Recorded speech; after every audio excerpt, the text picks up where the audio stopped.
Chega mais ação, vamos para as últimas informações. O Flamengo Mengão deu nota oficial dizendo que vai com o time principal para a partida contra o Vasco. Força máxima contra o Vasco, hein? Vamos analisar aqui o Pascoalzinho falando aí sobre essa partida. Mas antes, chega aqui, dá aquela moral, deixa o seu like. Se você não é inscrito aqui no canal, se inscreva e ative o sino das notificações. Deixe os créditos ao canal da ESPN. Bora para as notícias do Mengão. Tarde dessa terça-feira no CT Jorge Elal, com a participação do presidente Luiz Eduardo Batista Ubap, do diretor executivo de futebol José Boto e do técnico Felipe Luiz, ficou definido que o Flamengo será representado por seu elenco profissional no clássico contra o Vasco da Gama nessa quarta-feira. Então, não é um ou outro, não. É o elenco profissional. Recalculando a rota. A água bateu no queixo, vamos começar a nadar. Vamos traduzir para o português correto. Diniz achou que fosse ter uma mangavinha. A água bateu no queixo. Rapaz. O bombeiro, quando você vai na praia, o bombeiro fala pra você: água no umbigo, sinal de perigo. É umbigo, viu, gente? Água no umbigo. Porque tem gente que fala como? Imbigo. No água... Imbigo? Tem isso? Tem isso. É que tem uns imbigos aí. Nossa, meu Deus do céu, hein? A água bateu no queixo, meu senhor. Imbigão feio? Tem uns imbigos aí, meu Deus do céu. A água bateu no queixo. Quando a água bate no queixo, você pode começar a nadar. É ameaça de rebaixamento, é mais um tanto de jogo no rebolo para disputar. E é o Vasco, né? Tem Vasco e Fluminense na sequência. Mas me parece o Rafa, se puder confirmar aí, pelo menos que eu li, o Rian fora, né? Rian tá fora do jogo. Mas agora tem o Tottenham. Negociações. O Tottenham também tá querendo, né? Eu acho que sim, negociações. Newcastle. Mas o Newcastle não pode contratar. Acontece o seguinte, o Newcastle pode contratar, mas assim, o que tá muito estranho essa história do Ryan, porque... de concreto mesmo, proposta, o Bruno Andrade está acompanhando isso também, atualizando a gente no espn.com.br. De concreto mesmo, o Vasco tem a proposta do Bournemouth, que não é nos parâmetros econômicos que o Pedrinho gostaria. Porque existe um acordo, o Vasco tem 60% do jogador, e a proposta inicial do Bournemouth era por um valor cheio de 35, mas para o Vasco depois chegou uma proposta com o valor de 28, aí tirando o percentual do Vasco ficaria algo em torno de 20, e o Pedrinho quer tentar pelo menos 30 milhões para o Vasco, limpos para o Vasco, numa venda do Ryan. Só que não chegou nenhuma outra proposta, pelo menos até hoje, mais cedo, não tinha chegado nenhuma outra proposta de nenhum clube. É legítimo o Vasco querer valorizar o seu ativo? Mas algumas questões são importantes. A primeira delas, para você poder ter poder de barganha, ou seja, valorizar o seu jogador para poder ganhar um dinheiro maior numa venda, é necessário que haja outros clubes com capacidade de investimento participando da discussão sobre essa venda. Se só um apresentou a proposta, não tem discussão. Se a proposta é de um, o restante é sondagem, o Vasco não pode comparar. O Vasco tem o Bournemouth e o Bournemouth. Não tem outra coisa ainda. Precisa esperar chegar algo concreto para poder barganhar para onde vende o Ryan. Segundo aspecto, o Ryan quer jogar a Premier League. Esse é um fato. O Ryan recusou proposta da Rússia, proposta de Portugal, proposta da Turquia, de vários países com ligas menos votadas, esperando aparecer uma proposta para jogar ou na Espanha, ou na Itália, ou na Inglaterra. O Bournemouth é um time que luta para não cair no campeonato inglês, não tem pretensões grandes na temporada, mas é a Premier League. E o Ryan sabe que jogar lá seria uma porta de entrada dele para o futebol europeu. Então a vontade do jogador, nesse momento, pesa muito. E ele não jogar contra o Flamengo amanhã, para mim, é a demonstração de que o Vasco sabe que a cabeça do Ryan está mais fora do Vasco do que dentro do Vasco. É isso. E sobre o Flamengo, só um detalhe, Perral, até peço desculpas por me alongar um pouco mais, mas ontem eu falava sobre isso no Sport Center pela manhã, com o Bruno Vicari, com o Breler e com a Mari Pereira. Vejam, eu sei que o torcedor do Flamengo não valoriza o Campeonato Carioca como valoriza os outros campeonatos que o Flamengo disputa, e ele está certo em fazer isso. O Carioca é o menos importante dos campeonatos que o Flamengo vai jogar em 2026. Só que o fato de ser menos importante não significa dizer que não seja importante. O Campeonato Carioca é importante, tem o seu tamanho específico.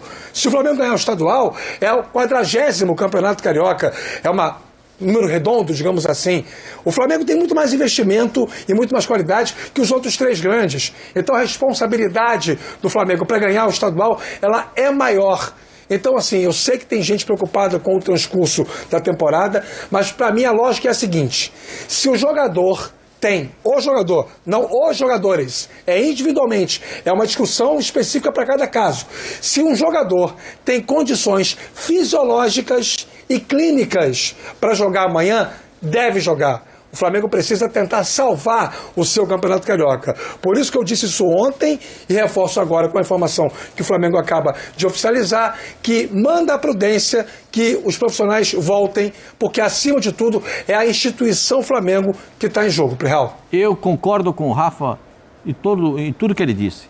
Não importa se vai jogar o time titular ou se é o time reserva. Porque o time reserva do Flamengo é bom também. O time reserva do Flamengo é titular. O time do reserva do Flamengo jogaria nas outras 19, praticamente não vou dizer 19, mas umas 15 equipes do futebol brasileiro, da primeira divisão. Para mais, hein? Né? Então, eu acho que isso aí, para mim, a água bateu no queixo.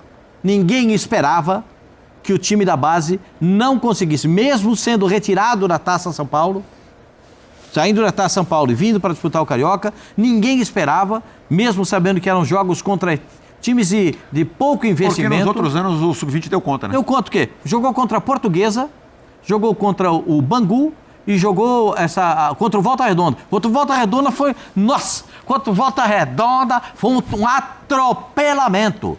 Porque o pessoal do Volta Redonda, além de ganhar a bola, todas as... Sabe aquela história daqui, todas é minha? É igual, é a mesma história. Todas foram numa dividida, todas do Volta Redonda. O Flamengo não ganhou nenhuma dividida. Sobrou para quem? Pro Olacian, que foi pro Bragantino. Sobrou pro Olacian, que acabou saindo. Agora, o time da base do Flamengo, esse time da base do Flamengo, ele precisa de uma revisão urgente. Não, precisa de uma repaginada. Se não pelos nomes, mas pelo conceito. De entender que jogar no Flamengo é o Flamengo. Vocês estão entendendo? Você não está jogando no meu time no Bala Mistura, você está jogando no Flamengo. Mas você não dá um desconto do fato de serem jogadores ainda de categoria de base e enfrentando profissionais? Mas você já reparou como é que o Flamengo jogou? Quanto toque de lado deu o Flamengo? A falta de objetividade do time do Flamengo? Como é que esses meninos jogaram? É isso que me chama a atenção. Mas não é categoria de formação? Mas se vai pro profissional, que o Pascoal tá falando, né? A tua formação... Eu vou falar, um cara que com 16 anos ele foi colocado 16 anos para jogar. É exceção, né? 16 anos ele foi colocado para jogar.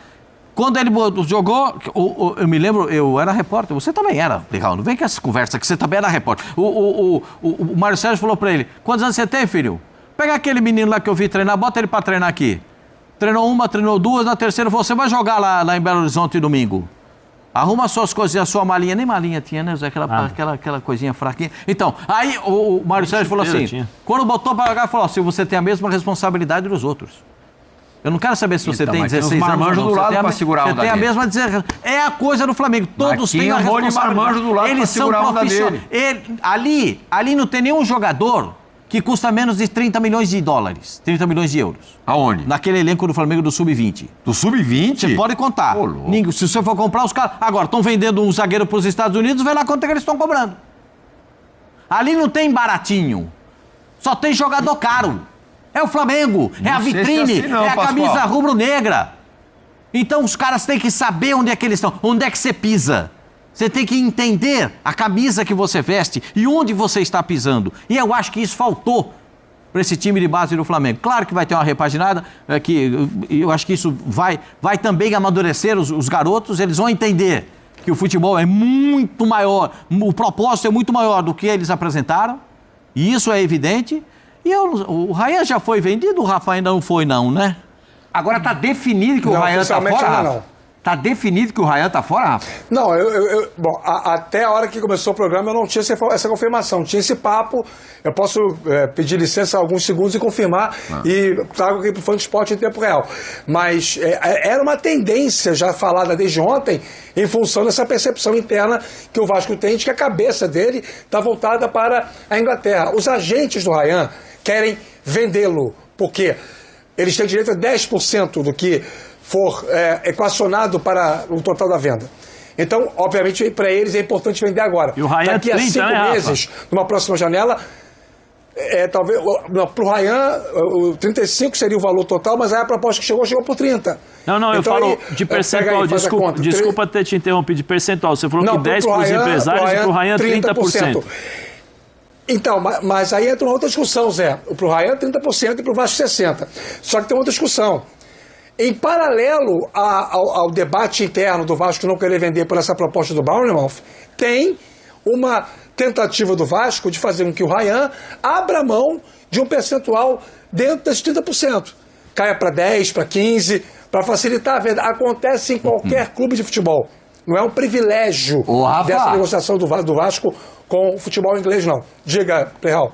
Ao mesmo tempo, o Vasco negocia com grandes possibilidades de acerto com o Brenner, que jogou no São Paulo, jogador formado pelo São Paulo, depois deu uma rodadinha, mas é bom jogador, fazedor de gol, e com o Rinestrosa, atacante colombiano. Eu gosto.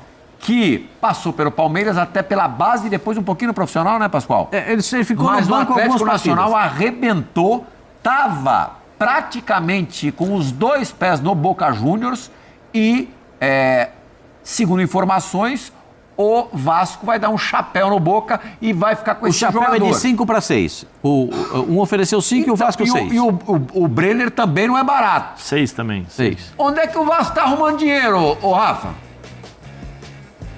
Bom, o Vasco teve aquela equação recentemente feita com a recuperação judicial, né? Essa é uma questão. O Vasco tem a premiação acumulada pelo vice-campeonato da Copa do Brasil. Deu lá uma grana boa, 33 milhões. O Vasco também está negociando alguns jogadores para deixarem o clube. Só o Verratti ter saído do elenco, você tem uma brecha importante aí na parte salarial, na folha salarial. O Verratti tinha um dos 6 maiores salários do elenco do Vasco. Você tem algumas soluções aí que o Pedrinho está encontrando, enquanto não consegue vender lá o percentual da SAF para poder ter um novo investidor, vai solucionando como quer, como consegue, na verdade. E assim, vamos falar sobre esses 2 jogadores. Algum detalhe, são esses detalhes, esses detalhes definem o que vai acontecer. Façam as contas, 30% de 28 milhões de euros, o que dá só para o jogador depois o salário. Façam as contas, multiplicam aí. Quanto que está o euro? 7? Vamos bater, 7? Bem aí. Lembrando que o Vasco deu um percentual para ele na última renovação de contrato em maio para facilitar a renovação de contrato e o aumento da multa rescisória para casa de 80 milhões, mas obviamente ninguém paga multa nunca, né? Agora você falou protocolado. Agora eles querem de volta, né, Rafa? Eles querem de volta. Eles deram 10 e querem de volta. Mas agora, assim, o futebol, né, Zé? eu fico pensando aqui o seguinte. Tempo já funciona assim, né? O Bournemouth ofereceu 28 milhões. O valor fechado é com todos aqueles tópicos que ficam no contrato. Se for titular, se fizer gol, se der passe para gol, toda aquela conversa, isso tudo vai... Metas atingidas. Só vai 50% dos jogos, se não cair, tem uma série de coisas lá. Isso. E tem um monte de detalhe no contrato, perfeito. O Vasco ficaria com 28 milhões. O Vasco se sente satisfeito com 30 milhões de euros. Como vocês falaram aqui... Não, na verdade ficaria 21 para o Vasco, Pascoal. 21?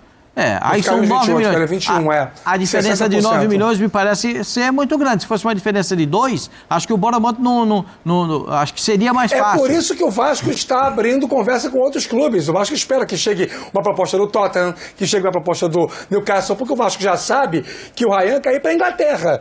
O Vasco sabe disso. E que o futebol inglês está abrindo as portas para o Ryan. Estou longe dos 1000 gols, mas eu acho que eu já vi esse lance umas 1000 vezes. Por 20 anos.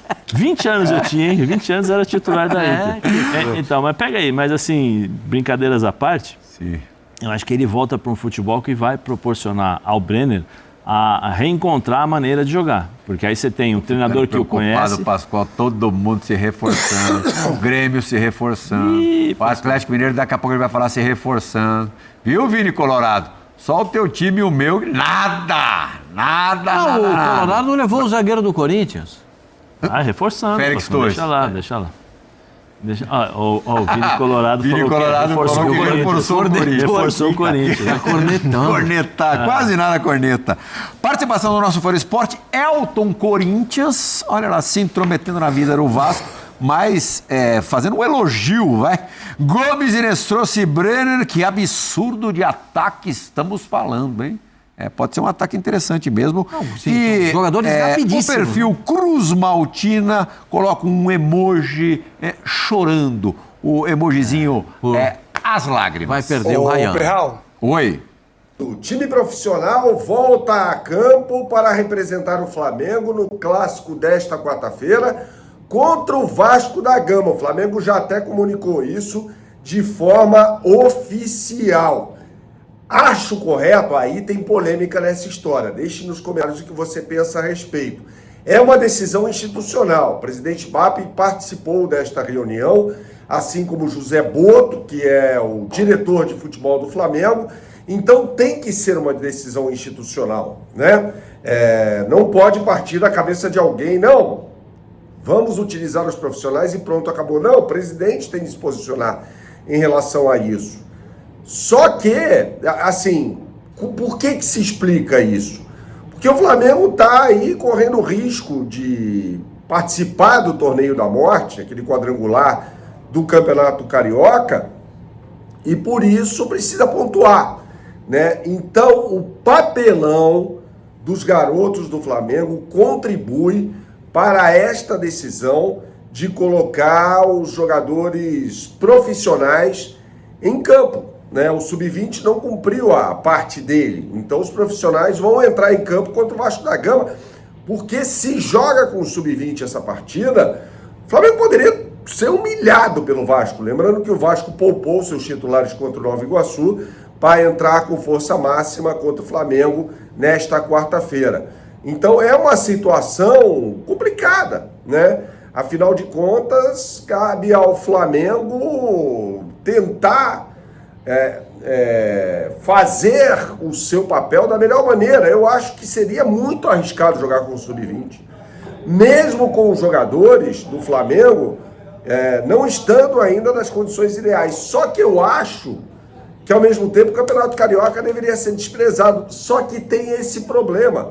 Um risco de rebaixamento do Flamengo.